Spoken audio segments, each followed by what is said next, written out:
Hello नमस्कार dear student, welcome to success career. इस video में आप देखने वाले हैं कि डीजल मैकेनिक से मोस्ट इम्पोर्टेंट क्वेश्चन जो कि सीटीआई ट्रेड के लिए और अन्य तकनीकी एग्जामों के लिए बहुत ही इम्पोर्टेंट है। तो आइए वीडियो को स्टार्ट करते हैं।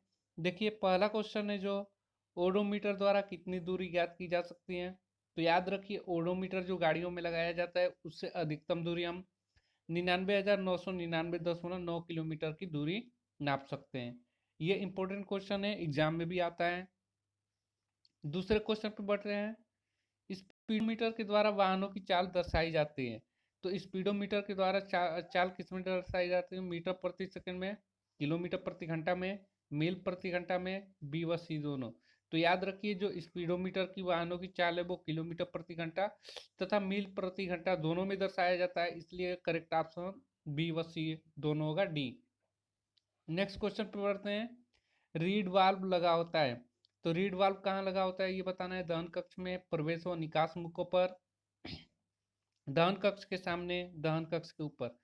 तो रीड वाल्व जो लगा होता है वो प्रवेश व निकास मुखों पर लगा होता है।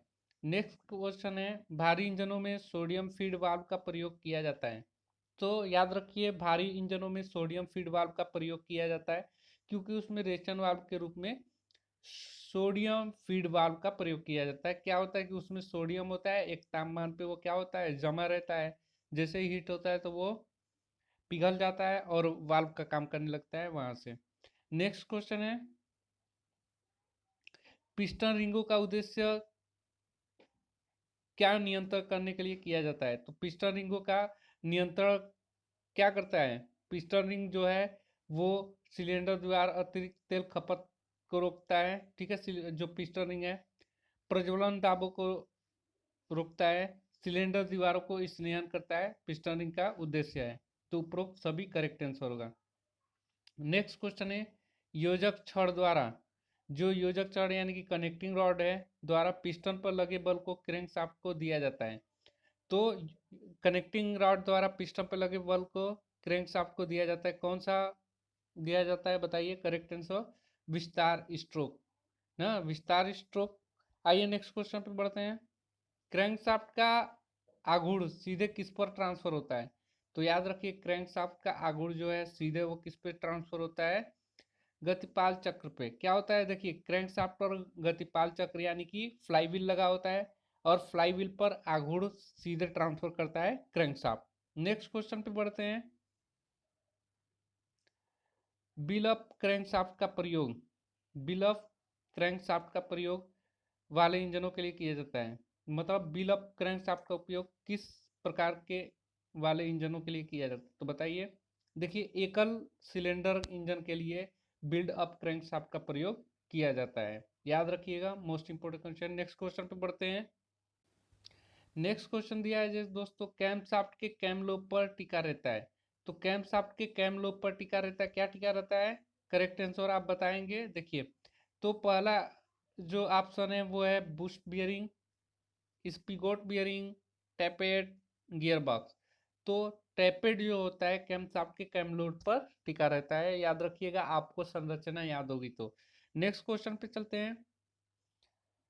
गियर बॉक्स की प्राइमरी शाफ्ट को सपोर्ट कौन प्रदान करता है? तो गियर बॉक्स की प्राइमरी शाफ्ट को सपोर्ट कौन प्रदान करता है ये बताना है आपको। पहला दिया है बुश बियरिंग, फ्लाईव्हील की सेंट्रल स्पिगोट, थ्रस्ट बियरिंग या फ्लाईव्हील का रिंग बियरिंग। तो करेक्ट आंसर जो हो जाएगा आपका, फ्लाईव्हील की सेंट्रल स्पिगोट गियर बॉक्स की प्राइमरी शाफ्ट का सपोर्ट प्रदान करता है। नेक्स्ट क्वेश्चन पे बढ़ते हैं। स्नेहन का मुख्य कार्य है, स्नेहन का मुख्य कार्य बताइए। जमाव करना, स्लज बनाना, घर्षण कम करना या मशीन की उम्र बढ़ाना। तो स्नेहन यानी कि लुब्रिकेंट किसके लिए दिया जाता है? घर्षण कम करने के लिए। क्योंकि दो पार्टों के बीच रगड़ कर चलता है इंजन में, तो वहां पे क्या होता है, घर्षण उत्पन्न होता होगा।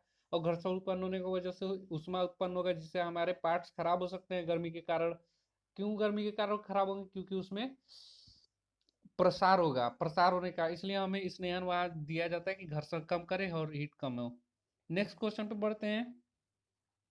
जल पंप युक्त जल शीतलन प्रणाली को किस रूप में जाना जाता है? यानी कि वाटर कूलिंग सिस्टम को किस रूप में जाना जाता है बताना है। थर्मोसाइफन प्रणाली, बलीय परिवहन प्रणाली, डायरेक्ट शीतलन प्रणाली, इनडायरेक्ट शीतलन प्रणाली।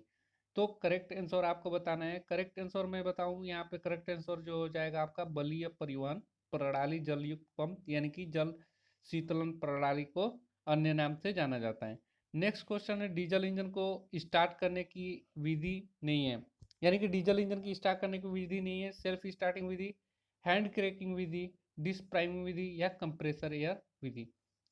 तो जो डीजल इंजन की स्टार्ट करने की विधि नहीं है वो डिस्क प्राइमरी विधि नहीं है। बाकी आपका सेल्फ स्टार्टिंग विधि डीजल इंजन की स्टार्ट करने की विधि है। हैंड क्रैकिंग विधि, कंप्रेस एयर विधि, ये क्या है, सब डीजल इंजन के स्टार्ट करने की विधियां हैं, याद रखिएगा। नेक्स्ट क्वेश्चन पे चलते हैं। इंजन में बैकफायर के कारण नहीं है। बैकफायर के क्या कारण नहीं है? इग्निशन टाइमिंग रिटायर होना, मिश्रण का अधिक रिच पुअर हो जाना, सिलेंडर हेड में अत्यधिक कार्बन जमा होना, या सिलेंडर टाइमिंग एडवांस होना। करेक्ट आंसर बताइए। करेक्ट आंसर जो हो जाएगा इंजन बैकफायर के कारण नहीं है, वो है इग्निशन टाइमिंग एडवांस होना। ये बैकफायर के कारण नहीं, बाकी सब ए बी और सी, यानी कि इग्निशन टाइमिंग रिटायर होना, मिश्रण अधिक रिच व पुअर होना, सिलेंडर हेड में अत्यधिक कार्बन जमा होना, ये सब क्या है, इंजन में बैकफायर के कारण है। नेक्स्ट क्वेश्चन पे चलते हैं। दिया है कि टू स्ट्रोक पेट्रोल इंजन में पार्ट है, तो पोर्ट है, सॉरी यहाँ पे पोर्ट होगा। तो टू स्ट्रोक पेट्रोल इंजन के पोर्ट है, inlet port, exhaust port, transfer port की उपरोक्त सभी।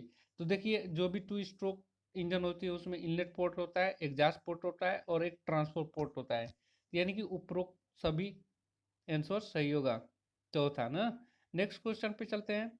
निम्न में से इंजन के किस भाग को जोड़ने के लिए गैसकिट या पैकिंग प्रयोग किया नहीं होता? तो देखिए निम्न में इंजन की किस भाग को जोड़ने के लिए गैसकिट या पैकिंग प्रयोग नहीं होता है? सिलेंडर है और ब्लॉक के बीच प्रयोग किया जाता है गैसकिट का। वाटर पंप ब्लॉक के बीच यहाँ भी प्रयोग किया जाता है गैसकिट का। आयल सम्प व क्रैंक केसिंग हाउस के बीच यहाँ भी प्रयोग किया जाता है गैसकिट का। यानी कि रॉकर आर्म और टैपिट कवर के बीच हम क्या नहीं प्रयोग करते हैं, गैसकिट का प्रयोग, यानी कि पैकिंग का प्रयोग नहीं किया जाता है। नेक्स्ट क्वेश्चन पे बैठते हैं। बैटरी इलेक्ट्रोलाइट वाटर में सल्फ्यूरिक अम्ल कितना प्रतिशत होता है? तो बैटरी इलेक्ट्रोलाइट वाटर में सल्फ्यूरिक अम्ल की मात्रा बताइए, 40% होता है, 70% होता है कि 80% होता है कि 90% होता है? बताइए करेक्ट आंसर। देखिए बैटरी इलेक्ट्रोलाइट की वाटर में सल्फ्यूरिक अम्ल की जो प्रतिशत मात्रा होती है, याद रखिए 40%। मोस्ट इंपोर्टेंट क्वेश्चन है, पूछा जाता है। नेक्स्ट क्वेश्चन पे बढ़ते हैं। दिया है कि गैस वेल्डिंग में कौन सी गैस का प्रयोग ईंधन गैस के रूप में किया जाता है? तो ईंधन गैस के रूप में गैस वेल्डिंग में कौन सा गैस प्रयोग किया जाता है? Oxygen, LPG, CNG, acetylene. तो करेक्ट आंसर जो होगा वो एसिटिलीन होगा। गैस वेल्डिंग में जो ईंधन के रूप में प्रयोग गैस किया जाता है वो एसिटिलीन गैस होता है। नेक्स्ट क्वेश्चन में बढ़ते हैं। गंदी वायु पैदा करेगी, गंदी वायु पैदा करेगी इंजन एमरी, इंजन अतितापन, पुर्जे की शीघ्र रिसाव, उच्च तेल खपत। तो याद रखिए गंदी वायु पैदा करेगी पुर्जे की शीघ्र घिसाई के कारण। नेक्स्ट क्वेश्चन पे चलते हैं। ठंडे मौसम में इंजन की आसान स्टार्टिंग के लिए आवश्यक है। तो देखिए ठंडे मौसम में इंजन की आसान स्टार्टिंग के लिए आवश्यक जो है हीटर प्लग है, थर्मोस्टेट वाल्व है, या स्पार्क प्लग है, या एसटी लीड है, बताइए। तो देखिए ठंडे मौसम में इंजन की आसान स्टार्टिंग के लिए हम हीटर प्लग का यूज करते हैं, जिससे हमारी गाड़ी आसानी से स्टार्ट हो जाता है। बढ़ते हैं नेक्स्ट क्वेश्चन की तरफ। नेक्स्ट क्वेश्चन है, क्लियरेंस आयतन कहलाता है, क्लियरेंस आयतन क्या कहलाता है? देखिए सिलेंडर में बीडीसी पर स्थित पिस्टन के ऊपर, सिलेंडर में टीडीसी पर स्थित पिस्टन के ऊपर, या सिलेंडर में टीडीसी पर स्थित पिस्टन के नीचे, सिलेंडर में बीडीसी पर स्थित पिस्टन के नीचे। तो मैं बता दूं क्लियरेंस जो आयतन होता है वो सिलेंडर में टॉप डेड सेंटर पे स्थित पिस्टन के ऊपर जो खाली स्थान होता है ना, उसी को हम क्लियरेंस आयतन कहते हैं। क्लियरेंस आयतन के अलावा आपका स्वेप्ट आयतन भी पूछा जा सकता है। स्वेप्ट आयतन क्या होता है? पिस्टन जब टॉप डेड सेंटर पे होता है, देखिए ये मान लीजिए पिस्टन है, जब टॉप डेड सेंटर से नीचे की तरफ यानी कि सक्शन स्ट्रोक में जितनी दूरी तय करेगा तो उसे ही स्वेप्ट वॉल्यूम कहते हैं ना, याद रखिएगा। मोस्ट इंपोर्टेंट क्वेश्चन है, आ जाते हैं एग्जाम में। नेक्स्ट क्वेश्चन है, इग्निशन टाइमिंग सेट की जाती है। तो इग्निशन टाइमिंग सेट कैसे किया जाता है? बीडीसी पर पावर स्ट्रोक के प्रारंभ में, बीडीसी पर पावर स्ट्रोक के अंत में, और यहाँ पे जो सी ऑप्शन होगा टीडीसी पर, टीडीसी पर पावर स्ट्रोक के प्रारंभ में, या डी ऑप्शन होगा टीडीसी पर पावर स्ट्रोक के अंत में। तो करेक्ट आंसर जो हो जाएगा टीडीसी के पावर स्ट्रोक के प्रारंभ में, टीडीसी के पावर स्ट्रोक के प्रारंभ में, यानी कि टीडीसी यानी कि टॉप डेड सेंटर के पावर स्ट्रोक जैसे ही प्रारंभ हो गए उसी पे हम इग्निशन टाइमिंग सेट करते हैं। तो ये वीडियो आपको कैसा लगा, वीडियो में आप मुझे कमेंट बॉक्स में बताएं, और अगर पसंद आया वीडियो तो आप मुझे लाइक करें, और चैनल पर नए होंगे तो सब्सक्राइब करें। और पीडीएफ को लेने के लिए आप मेरे टेलीग्राम चैनल और नीचे डिस्क्रिप्शन लिंक में दे दिया हूँ। Okay, thanks for watching this videos guys.